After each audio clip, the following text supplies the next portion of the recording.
तुम्हाला माहितीये का, पशुपालनात खर्च कमी केला की नफा वाढतो, हा विचार खरं तर खूप जुना आणि बऱ्याच अंशीत चुकीचा आहे. आजच्या या विश्लेषणात आपण डॉक्टर रोहित धुमाळ यांच्या पशुपालक ते उद्योजक या पुस्तकातील एका भन्नाट आणि अगदी क्रांतिकारी संकल्पनेवर चर्चा करणार आहोत.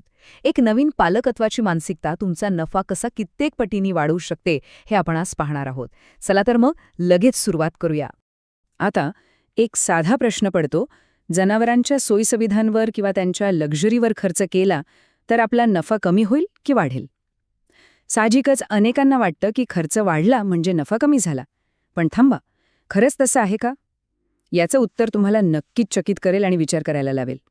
नफ्याचा हा खरा मार्ग कसा असतो ते आपण समजून घेऊया. इथे समोर दिसणाऱ्या या 2 मार्गांकडे जरा लक्ष द्या. पहिला रस्ता आहे पिळवणुकीचा. इथे गाय सतत तणावात असते, ती लवकर म्हातारी होते आणि शेवटी मोठा तोटाच सहन करावा लागतो. पण दुसऱ्या बाजूला बघा, हा रस्ता आहे पालकत्वाचा.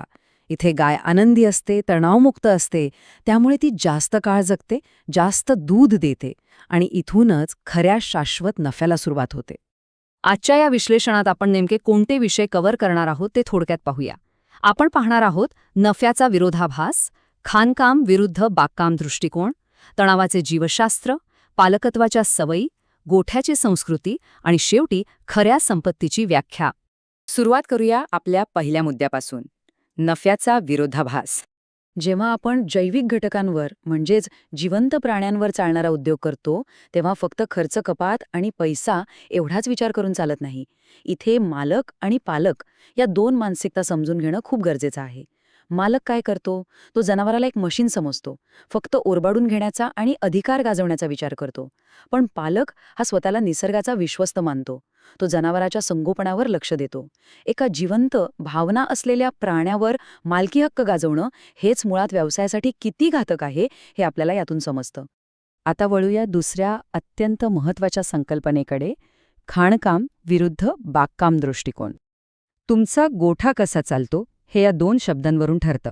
बघा, काही लोक मायनिंग म्हणजे खाणकामासारखा विचार करतात. जास्तीत जास्त दूध काढायचं म्हणून गोठ्यात अतोनात गर्दी करतात. याने काय होतं? जनावरांचं लवकर बर्नआउट होतं. बिचारी गाय 3-4 वेतांतच निकामी होते. मग नवीन जनावरं आणण्यातच तुमचा सगळा नफा निघून जातो. याच्या अगदी उलट आहे गार्डनिंग म्हणजेच बागकामाचा दृष्टिकोन. इथे जनावरांना चक्क व्यावसायिक भागीदार मानलं जातं. जसा एखादा माळी रोपाची काळजी घेतो, तशी इथे गायीची काळजी घेतली जाते. त्यामुळे जनावरं दीर्घकाळ टिकतात, नवीन जनावरं घेण्याचा खर्च वाचतो आणि नफा वाढतच जातो. यानंतरचा आपला तिसरा भाग आहे तणावाचे जीवशास्त्र. हे थोडं वैज्ञानिक पण खूपच रंजक आहे. जनावरांचा आरामाचा आणि दुधाच्या उत्पादनाचा किती जवळचा संबंध आहे हे एका उदाहरणाने समजून घेऊ. समजा शेतकरी आहे. तो थोडा कंजूस आहे. पंखे किंवा रबरी गाद्यांवर तो अजिबात खर्च करत नाही. उन्हाळ्यात त्याच्या गाईला भयंकर उकाड्याचा त्रास होतो. ती सतत उभी राहते आणि साहजिकच तिचं दूध कमी होतं. आता शेतकरी कडे बघा. हा एक उत्तम पालक आहे. त्याने गोठ्यात फॅन्स, फॉगर्स आणि मस्त रबरी मॅट्स लावलेत. या आरामामुळे त्याची गाय दिवसभरातले जास्तीत जास्त तास निवांत बसून रवंत करते आणि म्हणूनच तिची सगळी ऊर्जा दुधात उतरते. आणि यामागे एक पक्क विज्ञान आहे बरं का. जेव्हा गाय आरामात खाली बसते तेव्हा तिच्या कासेला जाणारा रक्तपुरवठा तब्बल 30% वाढतो. हे 30% खूप महत्त्वाचे आहेत, कारण दूध हे रक्तापासूनच तयार होतं. थोडक्यात सांगायचं तर गाय जेवढा जास्त वेळ आरामात बसणार तेवढं तिचं दूध वाढणार. हे समीकरण अगदीच साधं आणि सोपं आहे. जेव्हा जनावराला त्रास होतो किंवा तणाव येतो तेव्हा त्यांच्या मेंदूत कॉर्टिसॉल नावाचं हॉर्मोन तयार होतं. हे कॉर्टिसॉल वाढलं की जनावराच्या शरीराची सगळी ऊर्जा फक्त स्वतःला जिवंत ठेवण्यासाठी वापरली जाते. मग दुधासाठी ऊर्जा उरणार कशी? त्यामुळे दूध उत्पादन लगेचच खाली येतं, त्यांची नैसर्गिक रोगप्रतिकारशक्ती पूर्णपणे कोसळते आणि प्रजनन संस्थाही चक्क बंद पडते. निसर्गाचा नियमच आहे ना, संकट काळात आधी स्वतःचा जीव वाचवणं सगळ्यात महत्त्वाचं. आता हा तणाव टाळायचा कसा?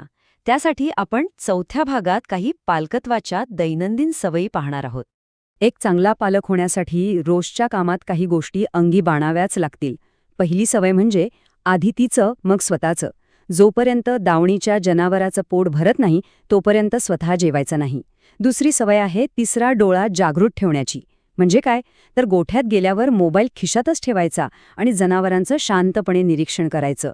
आणि तिसरी सर्वात महत्त्वाची गोष्ट, जनावरांना होणाऱ्या वेदनांकडे अजिबात दुर्लक्ष करायचं नाही. आजारी जनावराला उद्या बघू म्हणायचं नाही, लगेचच्या लगेच उपचार करायचे. उन्हाळ्याच्या कडक दिवसात जनावरांना त्रास होऊ नये म्हणून ही एक छोटी पण खूप कामाची चेकलिस्ट आहे. गोठ्यात वरून पाणी फवारणारे फॉगर्स आणि हवा खेळती ठेवणारे फॅन्स नक्की बसवा. गायींना बसण्यासाठी मऊ रबरी मॅट्सची सोय करा.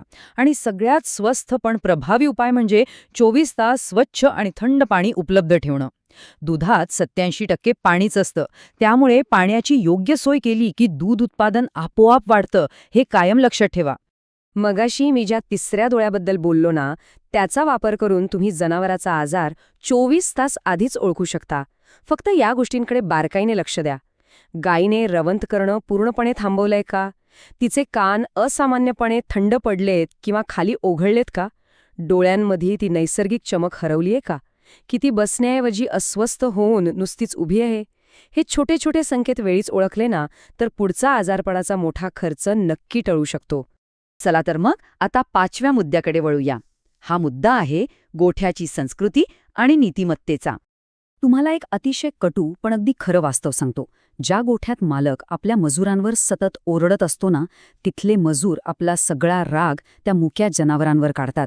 जनावरंही खूप संवेदनशील असतात बरं का. ती माणसाच्या स्पर्शातून त्याच्या भावना लगेच ओळखतात. जर तुमचे कामगारच आनंदी नसतील तर तुमची जनावरं कधीच आनंदी राहू शकत नाहीत. म्हणूनच आपल्या माणसांना सन्मानाने वागणूक देणं हा प्राणी कल्याणाचाच एक मोठा आणि अविभाज्य भाग आहे. जेव्हा एखादं जनावर आपण दावणीला बांधतो तेव्हा त्याच्याशी आपला एक मूक करार झालेला असतो. त्या मुक्या जीवाने आपलं सगळं स्वातंत्र्य तुम्हाला दिलेलं असतं. मग त्या बदल्यात त्याची संपूर्ण काळजी घेणं ही आपली सर्वोच्च नैतिक जबाबदारी नाही का? आणि आजचा ग्राहकसुद्धा खूप हुशार आणि जागरूक झालाय. ज्या गोठ्यात प्राण्यांची नैतिकतेने काळजी घेतली जाते तिथल्या उत्पादनांना भविष्यात नक्कीच जास्त किंमत मिळणार आहे. आणि शेवटी आपण आपल्या 6व्या आणि शेवटच्या टप्प्यावर आलो आहोत, खऱ्या संपत्तीची व्याख्या. एवढं सगळं पाहिल्यावर एक प्रश्न उरतोच. ह्या व्यवसायात खरा श्रीमंत कोण? फक्त बँकेतला बॅलन्स म्हणजे श्रीमंती नाही. खऱ्या संपत्तीची 3 लक्षणं आहेत. पहिलं म्हणजे तुमच्याकडे एक निरोगी, आनंदी आणि दीर्घायुषी कळप असणं. दुसरं म्हणजे तुम्ही बाजारातून आणलेल्या गायीपेक्षा तिच्या पोटी तुमच्याच गोठ्यात जन्मलेली पुढची पिढी जास्त सशक्त आणि जास्त दूध देणारी असणं. आणि तिसरं म्हणजे एका मुख्य जीवाची सेवा केल्यामुळे मिळणारं ते अफाट आत्मिक समाधान. जेव्हा तुम्ही मालकाची भूमिका सोडून पालक बनता तेव्हाच खऱ्या अर्थाने ताणतणाव संपतो आणि पिढ्यानपिढ्या टिकणारी समृद्धी येते. जाता जाता एक विचार नक्की करून पहा. आपला गोठा फक्त जनावरांची पिळवणूक करून पैसा कमावण्यावर भर देतोय की त्यांची खऱ्या अर्थाने काळजी घेऊन एक मजबूत वारसा निर्माण करतोय? मालक बनून राहायचं की एक उत्तम पालक बनायचं, हा निर्णय ज्याचा त्यानेच घ्यायचा आहे. या विश्लेषणात शेवटपर्यंत सोबत राहिल्याबद्दल खूप खूप धन्यवाद.